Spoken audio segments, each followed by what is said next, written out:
Today's story is called The Case of the Missing Flerken. It was a beautiful day in Lower Manhattan. Carol Danvers was enjoying her usual morning routine. She grabbed a newspaper, flipped to the funny pages, poured herself a bowl of cereal, and reached over to pat Chewy's head. But Chewy wasn't there. Chewy is Carol's pet Flerken and looks just like a cat. "Chewy," Carol called. "Breakfast time." But Chewy was nowhere to be found. Is she hiding? Carol thought. Maybe she fell asleep between the couch cushions. After searching her apartment, Carol began to worry. Maybe Chewy got out.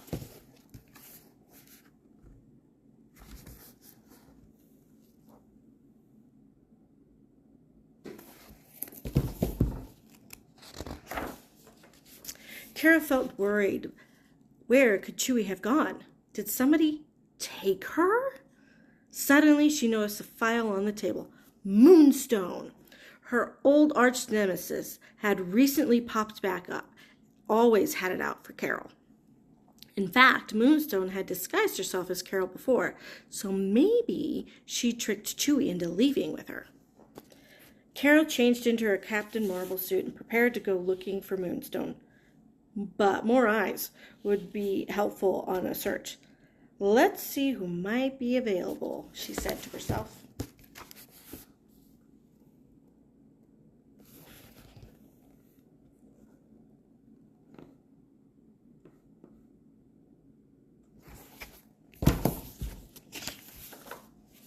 Captain Marvel decided to call her pal James Rhodey Rhodes, otherwise known as War Machine.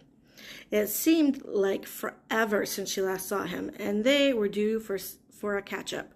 She rocketed off to the Avengers Tower where War Machine was working. Even though she was on an important mission, she enjoyed the flight over to the headquarters.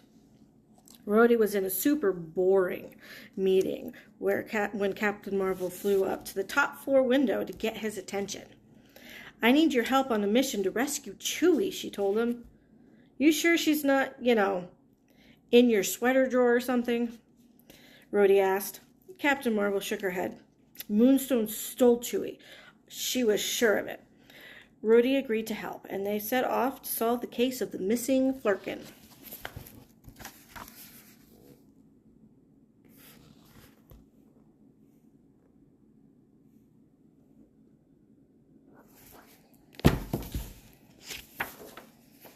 Carol knew that Moonstone would make it hard for her to find Chewy. Moonstone wouldn't hide just anywhere, even if she was still on Earth.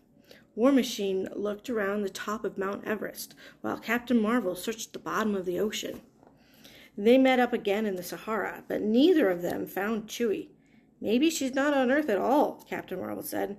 "Space is big," War Machine commented, but Captain Marvel wasn't worried. "I have a lot of friends," she said.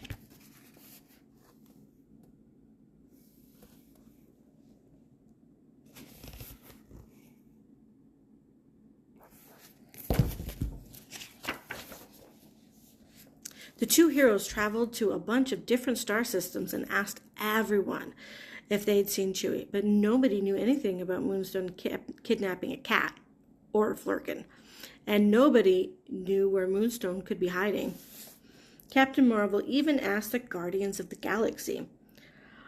"I'll tell ya everything I know, if you can beat me at ping pong," Rocket said, and Captain Marvel won. "Okay, spill, Rocket," Captain Marvel demanded. She was getting anxious to find Chewy. "Ha! I don't know nothing," Rocket confessed. "I don't even like Flerkens.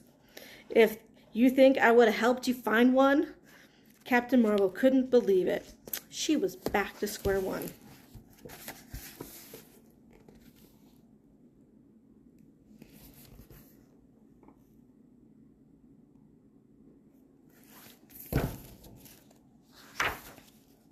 Finally, Captain Marvel noticed a cluster of black holes in a relatively empty quadrant of the Milky Way galaxy. "Those weren't there before," she exclaimed. "Only one person I know can create black holes like that is Moonstone." "What are we waiting for?" Rhodey said. Rhodey used his navigational skills to pilot them to Moonstone's lair, hidden in the asteroid between the black holes. The heroes burst in and confronted Moonstone. "Where's my cat? I mean, Flerken!" Captain Marvel yelled. Moonstone leaped up and immediately lobbed the laser beams at her old enemy.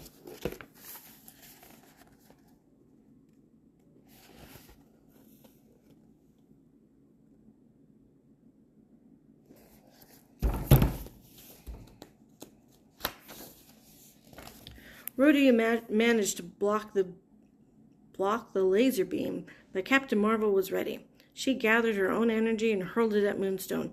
Moonstone dodged the first hit, but soon Captain Marvel and Moonstone were each sending zaps of energy across the layer until finally two of the blasts met. Boom! The two blasts of energy burst against each other and exploded, knocking everyone back.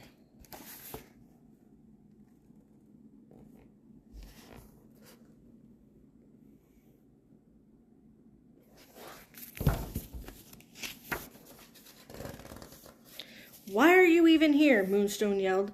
Captain Marvel showed her a picture of her pet. "You stole Chewie, and I want her back." Moonstone shook her head. "I didn't take Chewie. I'm laying low. I'm trying to stay out of trouble." "Chewie's not here," Rhodey said. "Let's head back to New York." Captain Marvel was embarrassed and sad. She really missed Chewie. It had been Chewie and had been sure she would find her with Moonstone. If she wasn't there, where on earth could Chewie be? Captain Marvel and Rhodey flew back to Carol's apartment in New York. "Did you check the sweater drawer?" Rhodey asked. "Come on, Rhodey. I looked everywhere. Chewie isn't here." "Just check one more time," Rhodey suggested.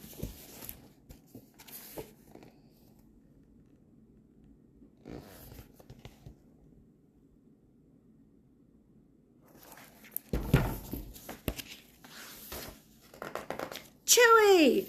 Carol exclaimed. "You were right, Rhodey. I guess she was here the whole time." Sure enough, Chewie was snuggled up in Carol's fuzziest sweater, perfectly content with a nice warm nap. The end.